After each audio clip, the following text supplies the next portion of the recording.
ఎండకు చెవిటేస్తే కారిపోతుందా ఉంటుందమ్మా? కారిపోతుంది. నాకు అనిపించింది ఈ తెల్ల బట్టలు ఆయన చూడంగానే ఇదంతా పోడర భక్తి లాగుందే. ఏ భక్తి? ఇంకొంచెం బొగ్గలేయాలి. ఏ భక్తి? పోడర భక్తి. ఇంకొంచెం మీకు అర్థమైతే చెప్పాలంటే, మా హైదరాబాద్ లో కొంతమంది పెళ్లికి పోతారు.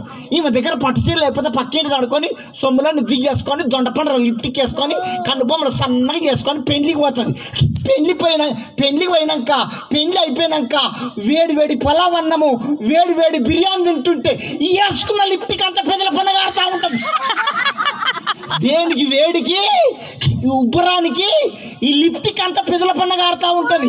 నాకు అనిపించింది ఈ తెల్ల బట్టలు ఆయన చూడంగానే ఇదంతా లిప్టిక్ భక్తి లాగుండే. ఏ భక్తి? కొంచెం బొగ్గలేయాలి. ఏ భక్తి?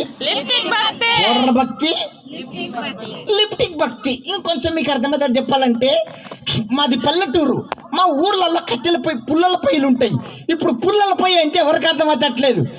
ఎవరింట చూసినా టుక్కుం టుక్కుం. అందుకనే ఇంట్లో గ్యాసే వంట గ్యాసే. ఇంట్లో గ్యాసే వరకు పుల్లలు ఏరుకొచ్చుకొని అన్నం వండుకున్నా, కూర వండుకున్నా, తొక్కు నూరుకున్నా, రోటి పచ్చడి నూరుకున్నా కమ్మగా రుచికరంగా కమ్మగా ఉండేది. ఇప్పుడు పుల్లలు లేవా? కంప కట్టెలు లేవా? మాట్లాడరే. కట్టెలు మస్తుగా ఉన్నాయి, పుల్లలు మస్తుగా ఉన్నాయి. పుల్లల మీద ఉంటే గిన్నెలు నల్లగైతాయని తోమి చేతులకు బొగ్గులు వస్తాయని సానికొచ్చింది సంసారం. పానం వంగుతలేదు. మా ఊర్లలో ఇంటి ముంగట పుల్లల పొయ్యి ఉంటుంది. దానికి తడుకు ఉండదు. ఈ చలికాలము కుక్కలు ఏం చేస్తాయంటే, సంక్రాంతి పండుగ అప్పుడు, డిసెంబర్ పండుగ అప్పుడు చలికి ఈ కుక్కలు నిప్పులన్నీ చల్లారిపోతే బూడిది కొంచెం వెచ్చగా ఉంటుంది. ఎచ్చడానికి కుక్కలు ఏం చేస్తాయంటే ఊకే ఉరికి పొయ్యిల వస్తాయి. పొయ్యిలో వండుకొని పొయ్యిలో ఉన్న బూడిది మొత్తం 2 కాళ్ళతో తోవి మీద పోసుకుంటాయి. పోసుకొని తెల్లారిదాకా పొయ్యిలో ముడుచుకొని పండుకొని తెల్లారి ఎండపడకు లేచి ఇట్టు దులుపుకొని అవతల పడతాయి. నాకు అనిపించింది ఈ తెల్ల బట్టలు అయినా చూడంగానే ఇదంతా దులుపుకొని పోయి భక్తి లాగుందే. మీరు ట్రాక్ లో ఉండాలి, బొగ్గులేయాలి. ఏ భక్తి? దులుపుకునే భక్తి.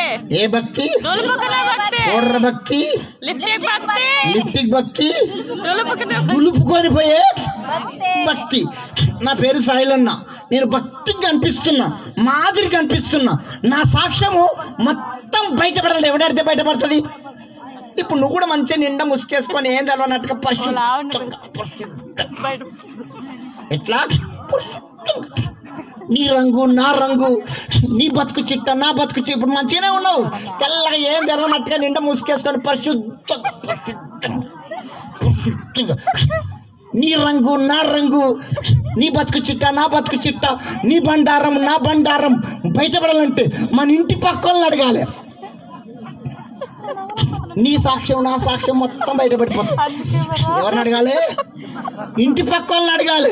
ఈ పక్కింటి అని అడగాలి పలానా మంచిదేనని, ఈ పక్కింటి అని అడగాలి, వెనకింటి అని అడగాలి, ముందింటాము బాగా తెలుసు.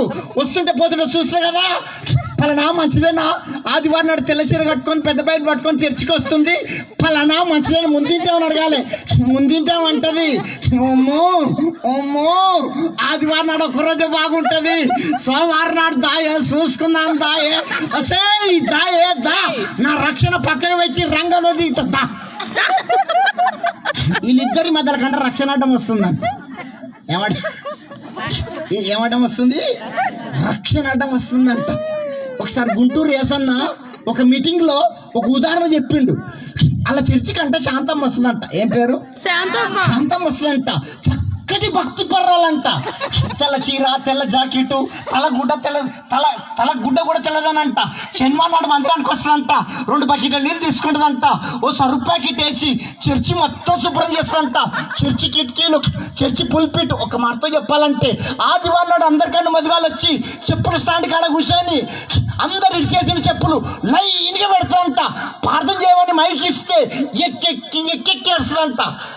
ఈ శాంత అమ్మ ఏసన్న గారు నువ్వుకే బచ్చలాడుతుందంట. ఏసన్న గారు నీ బంగారు పాదాల మా ఇంట్లో పెట్టి ప్రార్థన చేసిపోదురావా, ఒకసారి మా ఇంటికి వచ్చి ప్రార్థన చేసిపోదురావా అని శాంత అమ్మ ఏసన్న గారు నువ్వుకే బచ్చలాడుతుందంట. ఏసన్ గారికి ఎక్కడ మీటింగ్ లేకపోతే శాంతమ్మ గుర్తుకొచ్చిందంట. శాంతమ్మ ఇంట్లో పార్టీని బతిలాడుతుందని 4 సేవకులను ఇంటి పెట్టుకొని సంచి సంకేసుకొని ఏసన్న గారు శాంతమ్మ ఇంట్లో పార్టీకి బయలుదేరట. శాంతమ్మ ఇంటి దగ్గర వాగానే శాంతమ్మ రోడ్డు మీద గొడవ పెట్టుకుంటుందంట. ఓ ఆత్మతో నింపబడదంట, ఓ కూతురు మాట్లాడుతుందంట, ఓ ఆత్మతో నింపబడదంట, 2 చేతులు ఇట్లా అంటుందంట, ఇట్లా అంటుందంట, ఇట్లా అంటుందంట. ఎవరో చెప్పిరట ఏసన్న గారు నీ దగ్గరికే వచ్చిండు, నీ భాగవతం అంతింటున్నా చెప్పిరంట. గొడవను వదిలిపెట్టి ఏసన్న గారిని చూసి స్వాత్రం అన్నంట. ఏమన్నది? స్వాత్రం అన్నంట. ఈ గొడవ పెట్టుకుంటే ఆమె యేసుప్రభు నమ్ముకోలేదంట, అన్నిరాలంట. ఈ అన్నిరాలు అనుకుంటుందంట, అమ్మో అమ్మో స్వాత్రం అంటే ఇది తిట్టులో పెద్ద తిట్టు, స్వాత్రం అంటే ఇది బూతులో పెద్ద బూత్ అని ఈ అన్నిరాలు అంటుందంట. నీ కొడుకు సోత్రమే, నీ మొగడు సోత్రమే, నీ బిడ్డ సోత్రమే, నువ్వు సోత్రం నువ్వు సోత్రం నువ్వు సోత్రం అంటుందంట. ఏసన్న గారు ఇంటికి పోయినాక అడిగిందంట, ఏందమ్మా శాంతమ్మ అంతగానం ఆత్మతో నింపబడ్డావు, అంతగానం భాషలు మాట్లాడుతున్నావు, ఇంత ఏమైందమ్మా శాంతమ్మ అంటే శాంతమ్మ అంటుందంట, ఏమి లేదు ఏసన్న గారు, ఏమి లేదు ఏసన్న గారు, గోడకు 10 పిడికలు కొట్టిన 2 కూడా ఎత్తకపోయాడు. ఎన్ని పిడికలు? 2. ఎన్ని పిడికలు? 2. ఎన్ని పిడికలు? 2 పిడికల కోసం శాంతమ్మ సాక్ష్యాన్ని కాపాడుకుందా పడగొట్టుకుందా? పడగొట్టుకుంది. కాపాడుకుందా పడగొట్టుకుందా? పడగొట్టుకుంది. వందనాలు తల్లు.